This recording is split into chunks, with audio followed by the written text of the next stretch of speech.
Wewe kama kijana wa kiume, hakikisha unakuwa na kazi ya kufanya. Ndio maana nimesema kijana na ubora lazima iwepo kazi inayokutambulisha. Kama ni fundi, fanya kwa viwango. Kama tunasema ni nani, unabeba mizigo, ni makuli, fanya kwa viwango, wala usikombe hiyo kazi yako. Haina maana kwamba wewe ukiitwa kuli utakataliwa. Haina maana kwamba wewe ukiitwa au sio utakataliwa. Yusufu alifanya kazi yake kwa ubora kama Yusufu kwenye nyumba ya Potifa. Ubora wake ulimtambulisha. Ubora wa kazi yake ya household ulimtambulisha kwenye nyumba ya Potifa. Akawa bora kwa kazi yake.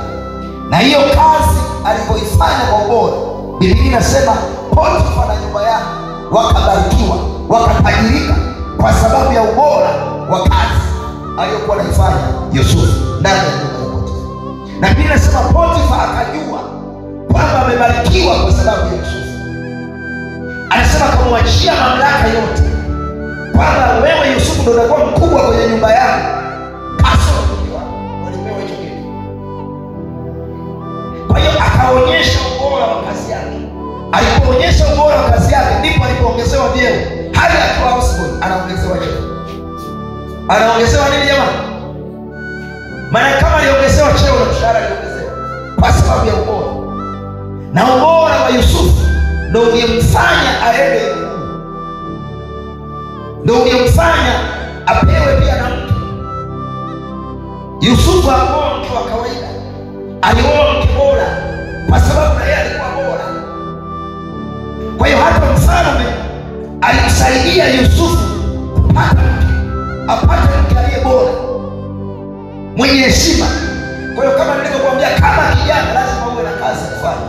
Mwambie jirani yako unapaswa kuwa na kazi ya kufanya. Kwa sababu wewe ni baba wa kesho. Na kazi ya kuwa baba ni provide and security. Baba halishi, baba analisha. Ndio kazi ya baba. Ukizaliwa mwanaume, kazi yako ujue wewe ni provide and security. Kazi yako unalisha, maana unatunza na kulinda. Hata kama unayemuoa atakuwa na kazi kiasi gani, lakini akifika kwako lazima sema baba. Wanapenda hiyo neno.